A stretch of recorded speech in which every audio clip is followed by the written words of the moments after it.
Hello guys, मेरा नाम मोहम्मद नवीद है और मैं आपको आज इस लेक्चर में question with W H words और question without W H word पढ़ाऊँगा। सबसे पहले हम देख लेते हैं question with W H word क्या काम करते हैं direct indirect, narration, reported speech और रिपोर्टिंग स्पीच के अंदर। सबसे पहले हम देखेंगे चेंजेस को। ये लीजिए हमारे पास आ चुके हैं चेंजेस। क्या है हमारे पास? सेंड टू, अगर सेट टू होगा तो किस में चेंज करेंगे? इसको आस में चेंज करेंगे। और अगर हमारे पास क्वेश्चन होगा या सवाल में होगा तो उस जुमले को हम स्टेट में यानी बयान में चेंज कर देंगे। किस तरह से हमारे पास जीती जाती हमारे पास मिसाल यहाँ मौजूद है हमारे पास। He said to me why do you call me. समझे आपको? अब हम क्या करेंगे, इसको चेंज करेंगे किस में? हम इसको चेंज करेंगे question with W H word के अंदर। किस तरह से? डेफिनेटली हमारे पास ही का ही रहेगा। और ये मिसाल यहाँ मौजूद है, मगर आपको अच्छे से समझाने के लिए मैं वापस लिख रहा हूँ। तो हमारे पास सेट टू अगर हमारे पास होगा तो किस में चेंज करेंगे? हम किस में चेंज करेंगे? आस में चेंज करेंगे। किस में चेंज करेंगे? हम आस में चेंज करेंगे।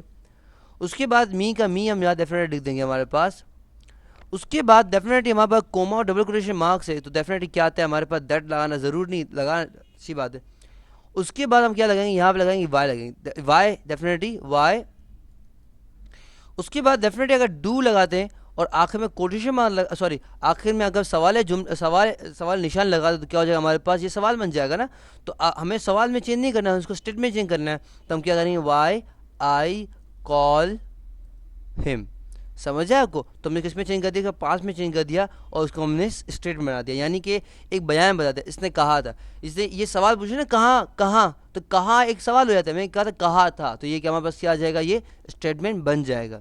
अब हम दूसरी जानब चलते हैं। हमारे पास एक question without W H word के अंदर, चलें देख लेते हैं इसको भी। ये लीजिए आ चुका है हमारे पास question without W H word के अंदर। क्या है हमारे पास कि अगर हमारे पास कोई सेट टू होगा तो उसको आस में चेंज करेंगे। अगर दैट होगा तो वेदर या तो इफ़ या वेदर का चेंज करेंगे। क्वेश्चन होगा तो किस में चेंज करेंगे? स्टेटमेंट में चेंज करेंगे। समझ आए किस तरह से? मिसाल यहाँ मौजूद है हमारे पास। I said to him do you learn English, यानी कि मैंने उससे कहा था या पूछा, जो भी कहें, मैंने उससे पूछा था कि क्या आप इंग्लिश पढ़ते हो? सही है, तो ये एक सवाल है ना, डेफिनेट सवाल है। क्या आप पढ़ते हो? क्या वहाँ जाते हो? क्या आप वो करते हो? तो ये क्या है? हमारे पास सवाल है। इसको किस में चेंज करना है? स्टेटमेंट में चेंज करना है। तो हम क्या करेंगे? डेफिनेटली आई लिखेंगे, डेफिनेटली हमारे पास है। और आई के बाद सेट टू है। सेट टू किस में चेंज करते हैं? हम आस में चेंज करते हैं। किस में चेंज करते हैं? हम आस में चेंज करते हैं। समझ आए आपको? उसके बाद डेफिनेटली आस के बाद हमें हिम लगाना है। और उसके बाद हमारे पास कोमा और हमारे डबल कोटेशन मार्क्स है। तो उसके बाद हमारे पास क्या है? दैट हम लगाते हैं। क्या लगाते हैं? हम दैट लगाते हैं, आपको पता होगा। मगर यहाँ पे हम दैट नहीं लगाएंगे। क्या लगाएंगे? हम यहाँ लगाएंगे इफ़ लगाएंगे। क्या लगाएंगे? इफ़, क्योंकि ये स्ट्रक्चर की रिक्वायरमेंट है। समझ आए आपको? तो हमारे पास दैट के क्या है? हम लगाएंगे इफ़ लगाएंगे। सही है, तो चलिए हम लगा लेते हैं हम। सही, तो हमने क्या किया? दैट किया, इफ़ लगा दिया।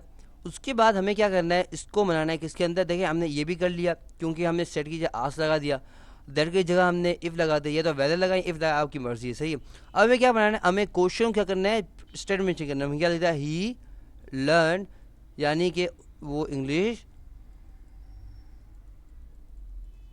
सही है।